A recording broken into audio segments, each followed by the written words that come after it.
Willing ba kayo mag-adopt ng aso? Pero ang breed, which dog? Sa dog farm na to kung saan sari-sari ang mga aso, may isang tatak Pilipino.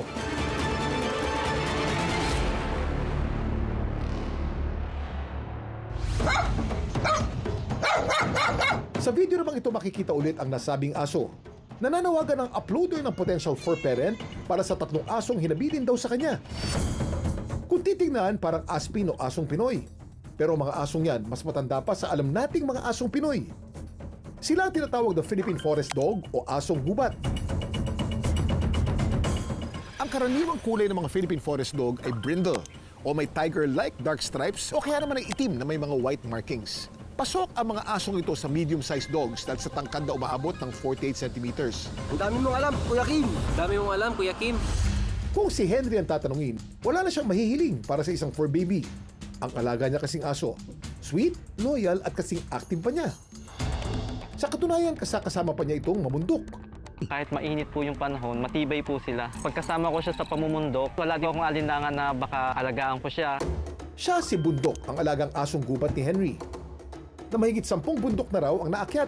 Kabilang ng pinakamataas na bundok sa Pilipinas, ang Mount Apo. Si Bundok po, napaka-behave po during trail, saka masunurin. Kahit first time niya sa isang lugar, alam na po niya agad yung daanan para po siya nagiging isang tour guide. Hindi naman katakatakang pambato sila sa akyatan. Ano naman ang katangian ng isang Philippine Forest Dog? Sila ay spade-headed o may ulo hugis pala. Ang mga tenga naman nila patulis na nakatayo, habang ang mga mata nila ay almond-shaped at may kulay na hazel, brown to amber. Dito naman tayo sa buntot. Baluktot ang buntot ng mga Philippine Forest Dog at may mahabang paa na very useful sa pag-akyat sa mga puno. Ang kapuso nating si Jeremy mula sa Malaybalay, Bukidnon. Best friend din daw ang kanyang asong gubat. Kahit pangaraw nung bata siya, hindi niya ito kinakatakutan. Kahit patawaging witch dog ang mga alaga niya. Dito daw sila nagmula sa Bukidnon. Yung pride ko bilang isang taga Bukidnon or bilang isang Pilipino, yun yung nakahook up ko na mag-alaga sa kanila. Maging kay Jeremy, blessing daw magkaroon nito, lalo't hindi sila basta-basta nakakapagparami. Hindi sila yung naninirahan sa city na pag-alagala doon sa street. Sila yung living in the outskirt ng mga bundok. Sila yung namumuhay na sa paligid ng human inhabitation. Sometimes kasama nila yung tao, but they can hunt and they can protect themselves. Mag-iingat din po tayo dahil sila po ay may kakayanang kumain o pumatay ng hindi nila kauri.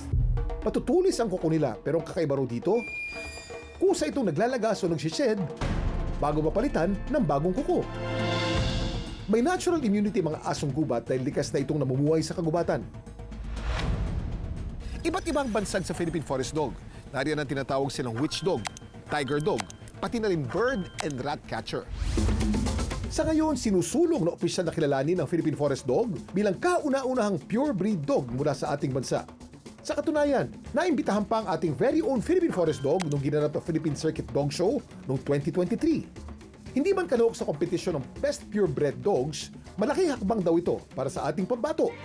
Isa sa mga rumampa itong si Sigbin, kasamang proud for parent niya. So nagkaroon ako ng interest. Meron pala tayong Philippine owned breed, Philippine dog. Kahit wala ka ng doorbell kasi pag may tao pa lang sa gate, pupuntahan niya. Mabilis yung tenga niya. Ayon sa paniniwala, bago pa man madiskubre ang Pilipinas noong 1521, meron ng mga Philippine Forest Dog. Malaki rin daw ang naging tulong nila sa mga ninuno natin pagdating sa pangangaso. No wonder marami sa ating mga kapuso ang asong gubat lover. Maging ako, may puso para sa asong ito. Si Tiger ay isang Philippine Forest Dog at kakaiba itong si Tiger dahil sa lahat ng mga aso ko, ito ang pinaka malakas tumalon at malakas pumanik. Kumbaga, napakataas ng pader ko rito, kayang panikin ni Tiger. Pero paalala lang, mga kapuso, hindi pinagbibili ang mga asong gubat. Ayon kasi sa Republic Act 9147 o Wildlife Resources Conservation and Protection Act, hindi pwedeng manghuli o mangolekta ng mga hayop na mula sa wild para gawing pet. Wild animals should be left out in the wild dahil yun talaga yung natural habitat nila. What we can do to deprive them of their freedom to be in their natural environment and to deprive them of yung social experience to be others with their own kind. And if there is a way that they can turn over the animal to a wildlife center who can rehabilitate and release for return to the wild, yun ang gawin nila.